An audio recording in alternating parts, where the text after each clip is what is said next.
In a world that often seems to celebrate overnight success and inherited wealth, it's easy to forget the power of relentless drive of someone who starts with nothing and builds something unforgettable.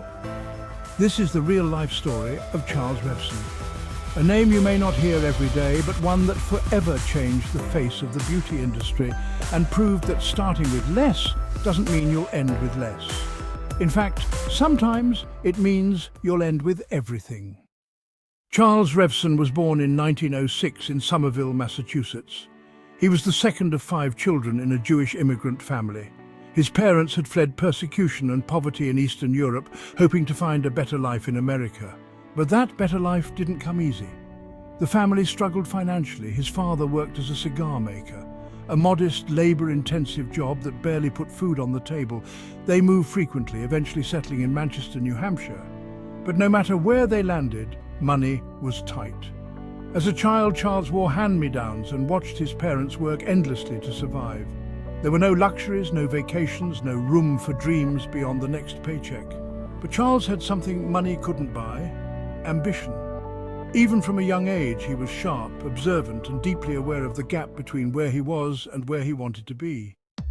After finishing high school, Charles didn't have the money to attend college. Instead, he entered the workforce.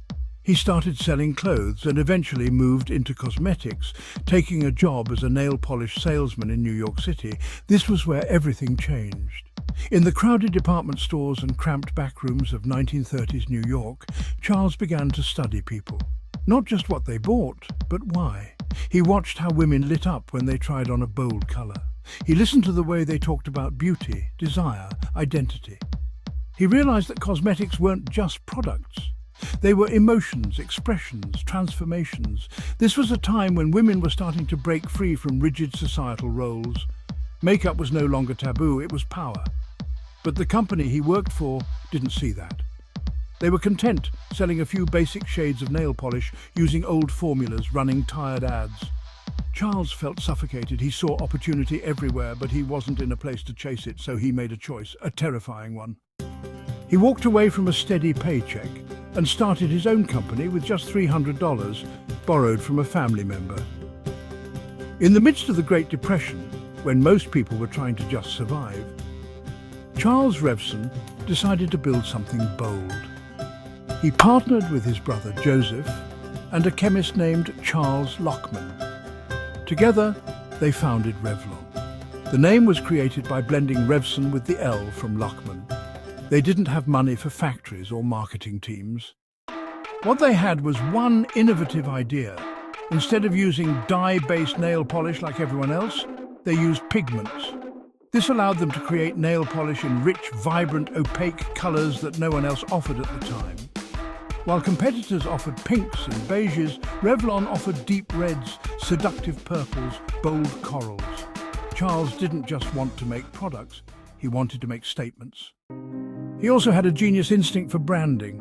He realized that women didn't buy beauty products to look like everyone else. They bought them to feel like the best version of themselves. He poured his soul into advertising, creating campaigns that told stories. His ads didn't just say, "Buy this lipstick." They said, "This lipstick will change how the world sees you and how you see yourself."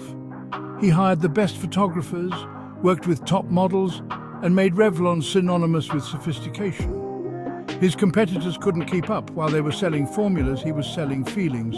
And women across America responded. The brand exploded in popularity. But success didn't come without sacrifice. Charles was known as a perfectionist.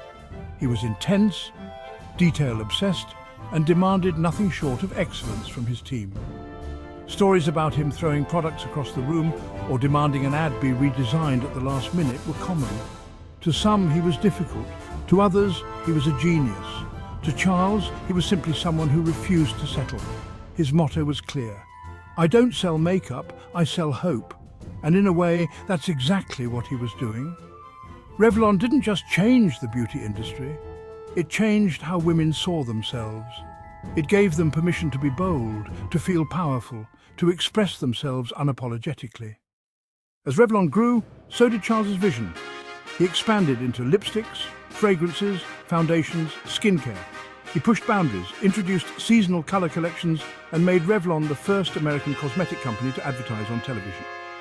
Every decision he made was strategic. Every product launched was a statement.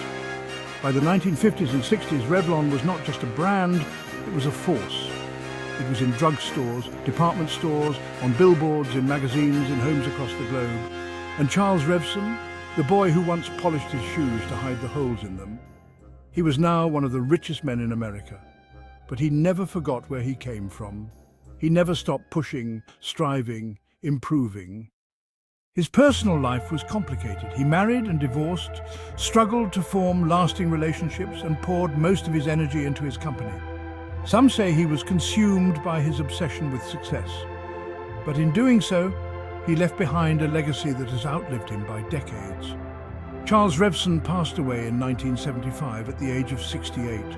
He never saw the full impact of what he had built, but his story still resonates today, not because of the money he made, but because of what he proved. He proved that background doesn't define you, that education, while valuable, isn't the only path to greatness, that rejection, doubt, and fear are not stop signs, they're starting points. He proved that vision, when paired with courage, can change everything.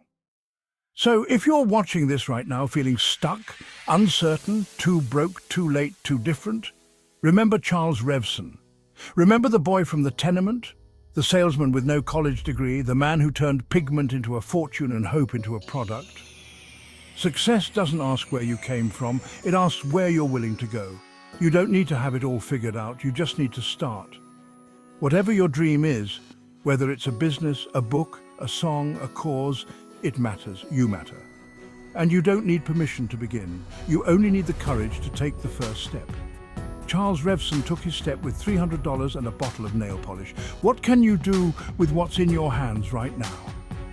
Let his story be your reminder. You don't have to come from money, connections, or privilege to build something extraordinary. You just need vision, action, and belief. You need to keep showing up, keep learning, keep moving, even when it's hard, especially when it's hard. Your story is still being written, and maybe, just maybe, one day someone will tell your rags to riches story to inspire the next generation of dreamers. Because if Charles Revson could do it, so can you. Now go, start writing your legacy.